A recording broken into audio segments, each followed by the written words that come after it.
In 2012, the U.S. Department of Defense released a solicitation for research into what it called programmable matter, materials that can change their physical form, optical properties, and electronic behavior on command. The solicitation cited potential applications in adaptive camouflage, self-healing structures, and sensors that can reconfigure themselves dynamically. This was not science fiction. It was a funded defense program built on 2 decades of prior research. The concept of black goo originated not in conspiracy literature but in material science.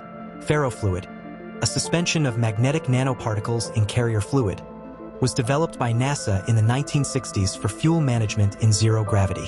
When exposed to a magnetic field, ferrofluid organizes into spike patterns that follow field lines exactly. Turn the field off and it flows back to liquid.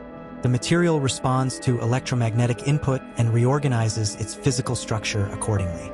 Scale this concept to molecular nanotechnology, particles at the scale of individual molecules, engineered to interact with biological tissue, electromagnetic fields, and each other, and you have a material that blurs the boundary between matter and information.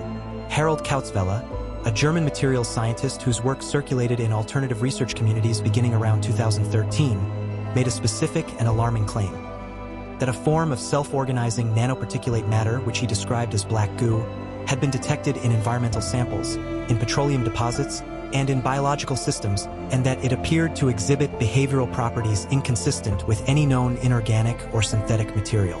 His claims were not peer-reviewed, but the underlying material science framework they invoke is entirely real. The next episode is already in my profile. Subscribe so you don't miss it. The Smart Dust program is documented, disclosed, and publicly funded. In 2001, DARPA issued a broad agency announcement for the development of autonomous microsensors, devices small enough to remain airborne for extended periods, capable of detecting chemical, biological, and electromagnetic signals, and transmitting data wirelessly. The program, which produced sensor nodes as small as 1 cubic millimeter, was called Smart Dust.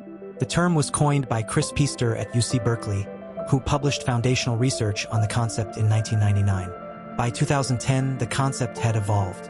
Researchers at MIT's Media Lab demonstrated neural dust, submicron-scale wireless sensors designed to be injected into brain tissue and powered by ultrasound. The goal was high-resolution neural recording with no external hardware.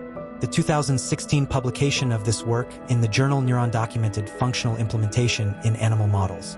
The convergence of these 2 technologies, airborne autonomous microsensors and injectable bio-integrated wireless devices, defines the technological basis for what researchers in alternative communities have described as chemtrail-dispersed smart dust. The aerosol dispersion of particulate matter for atmospheric research and cloud seeding programs is publicly documented. The HARP program, the SPICE project at University of Leeds, and the Carnegie Institution's stratospheric aerosol injection proposals all involve deliberate atmospheric particulate delivery. Whether bio-integrated nanoparticulates are being dispersed in this way is unverified, but the technological components required to do so exist, have been developed under public research programs, and have been explicitly described as tools for human-environment interaction at the biological interface. The capability exists. The question of deployment is a matter of disclosure and intent. The next episode is already in my profile. Subscribe so you don't miss it. The deepest implication of programmable matter is not military or surveillance. It is ontological. If matter can be programmed, if its physical properties are functions of the information field imposed upon it, then the boundary between matter and mind begins to dissolve. A material that reorganizes in response to electromagnetic input is, in a functional sense, responding to the same kind of signal that thoughts produce in the brain's electromagnetic field. This is the connection that Kautz-Vella and others were reaching for imprecisely when they described self-organizing matter exhibiting something like consciousness. They were describing a material whose behavior at the macro scale mirrors the behavior of matter at the quantum scale. Responsive to observation, sensitive to field conditions, capable of forming ordered structures from apparent chaos.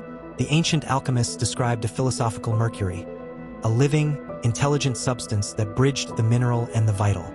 They called it the prima materia, the first matter, the substance from which all differentiated forms emerge. Modern material science is converging from the technological side on a material with exactly these properties. Whether that convergence is discovery or rediscovery is the question worth sitting with. The environment is not passive background to human consciousness. It is a responsive, information-rich field that participates in the construction of experienced reality. Programmable matter is simply matter in which that participation has been made explicit and deliberate. And once you see this, you cannot unsee it. The next episode is already in my profile. Subscribe so you don't miss it.